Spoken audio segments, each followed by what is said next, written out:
মার্কেটে যাওয়ার আগে চিন্তা করি নিজের জন্য কিছু কেনাকাটা করব, কিন্তু মার্কেটে যাওয়ার পরে হয়ে যায় তার বিপরীতটা।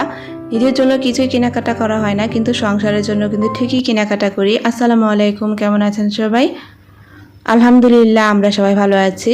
তো সকাল থেকেই ভিডিওটা শুরু করেছি। কিচেনে এসে আগে চুলাটাকে একটু পরিষ্কার করে নিচ্ছি, সেই সাথে আশেপাশের জায়গাটাও একটু পরিষ্কার করে নিচ্ছি। কারণ রান্না করার সময় অনেক কিছু পড়ে যায়, তখন সেটা তুলতে যাতে আর সমস্যা না হয় সেজন্য। আর রাত্রে তো অনেক কিছু ঘোরাফেরা করে, তো সেজন্য আগে চুলাটা একটু মুছে নিয়েছি। এখন চায়ের পানিটা বসিয়ে দিলাম, সেই সাথে আটার পানিটাও বসিয়ে দিচ্ছি আটা সিদ্ধ করার জন্য। তো এদিকে পানিটাও সিদ্ধ হতে থাক, আর কিছু কিছু যেগুলো আছে সেগুলো আমি রিফিল করে নিয়েছি, কারণ যেহেতু একটু পরে তাড়াহুড়া করে রান্নাটা করতে হবে। এখন যেহেতু গ্যাসের তাপ আছে, একটু পরে কিন্তু থাকবে না, সেটা চলে যাবে। তো সেজন্য আমি যাতে তাড়াতাড়ি রান্নাটা বসাতে পারি, তো আটার পানি আর চায়ের পানিটাও গরম হতে থাকুক, আমি এই ফাঁকে কিছু রিফিল করে নিচ্ছি। এদিকে ধনিয়া গুঁড়াটা শেষ হয়ে গিয়েছিল, তো সেগুলো আমি একটু ভরে নিচ্ছি। তো আমি কিন্তু রান্না করার সময় একেবারে বসে থাকি না, যে একটা হলে আরেকটা করবে এরকম না, একটার সাথে সাথে কিন্তু আমি অনেক কাজ করে ফেলি। এক্ষেত্রে কিন্তু দেখা যায় যে অনেক সময়ও বাঁচে, আর সেই সাথে অনেক কাজও করতে পারি, যেহেতু কোনো হেল্পিং হ্যান্ড নেই। তো সেক্ষেত্রে একটু বুঝে কাজগুলো করলে না সময়ের সাথে সাথে কাজগুলো খুব দ্রুত হয়ে যায়।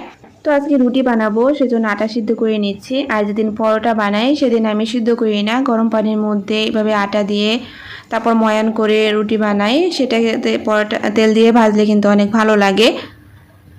তো এই তো আমার কিন্তু চায়ের পানিটাও খুব ভালো করে জাল হচ্ছে, আর আমি অফ ক্যামেরাতে রুটিগুলোও বানিয়ে নিচ্ছি। আর এখন রুটিগুলো ছেঁকে নেব। তো যখন আমি চিন্তা করি যে কিছু কেনাকাটা করব, অনেক দিন ধরে নিজের জন্য কিছু কেনাকাটা করা হচ্ছে না, মার্কেটে যাব, কিছু টাকা অনেক কষ্ট করে যখন কিছু টাকা জমাই, কিছু বলতে সামান্য কিছু জমাই, সেগুলো নিয়ে যখন শপিং করতে যাই, তখন দেখা যায় নিজের জন্য আর কিছুই কেনাকাটা করা হয় না। সংসারের জন্য এই টুকিটাকি এটা সেটা কেনা হয়, যখন মার্কেটে যাই দেখে ভালো লাগে। আর নিজের জন্য যে কিছু লাগবে সেটা আর মনে থাকে না তখন। আমার মনে হয় প্রত্যেকটা গৃহিণীরই এরকমটাই হয়। তো নাস্তা করার পর সকালে সংসারের বাকি কাজগুলো তো ধাপে ধাপে আমি করে নিয়েছি। এখন রান্নাটাও বসিয়ে দিয়েছি দুপুরে। তো গরুর মাংসের সাথে কিছু চিকেন ফ্রাই করে দিব বাচ্চাদের, সেজন্য আমি সব মশলা দিয়ে একটু ভালো করে মাখিয়ে রাখবো। এখানে আমি ম্যাজিক মশলাটাও ব্যবহার করেছি, ম্যাজিক মশলাটা দিলে স্বাদটা ভালো আসে। তো কিছুক্ষণ এটা থাকুক, খাওয়ার আগে গরম গরম বাচ্চাদের ভেজে দিব। তো এই তো কিছু শপিং করার জন্য গিয়েছিলাম, নিজের জন্য কিছু ড্রেস কিনবো ভেবেছিলাম, সেটা আর হয়নি। তো যেই টাকা নিয়েছি তার থেকে হয়তো একটু বেশি খরচ হয়ে গেছে, বাকিটা আমার হাজব্যান্ডে দিয়েছে। তো এখানে কিছু প্লেট নিয়ে এসেছি, প্লেটগুলো দেখে আমার এত ভালো লেগেছে। তো আমি এক কালারের 4টা পাইনি, 2 কালারের আমার 2টা নিতে হয়েছে। আর অনেক সুন্দর লাগছিল, মনে হচ্ছিল যে আর অনেক কিছু নেই, কিন্তু এগুলো অনেক দাম নিয়েছে। তো এখানে যেগুলো মনে হয়েছে যে আমার প্রয়োজন সেগুলাই আমি নিয়েছি। আর এই যে সাদা 2টা নিয়েছি না, এটা এত সুন্দর ডিজাইন ছিল, কিন্তু ক্যামেরাতে বোঝা যাচ্ছিল না।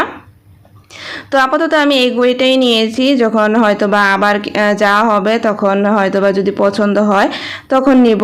তো এরকমই করি সব সময়, নিজের প্রয়োজন থেকে সংসারের প্রয়োজনীয় জিনিসপত্রগুলো কিনতে আনা আমার অনেক বেশি ভালো লাগে। নিজের জন্য তখন আর কিছুই কেনাকাটা হয় না। এদিকে কিন্তু দুপুরে রান্না বান্না প্রায় আমার কমপ্লিট হয়ে গেছে, এখন আমি টেবিলে খাবারটাও দিয়ে দিয়েছি। তো আজকে নতুন প্লেটগুলোতেই খাবারটা দিয়েছি, নতুন কিনে এনেছি, না খেলে কি হয়। আর যেহেতু বাচ্চাদেরও মজার খাবার ছিল আজকে, তো সেজন্য নতুন প্লেটেই দিলাম। তো আজকে পর্যন্তই, সবাই ভালো থাকবেন, আল্লাহ হাফেজ।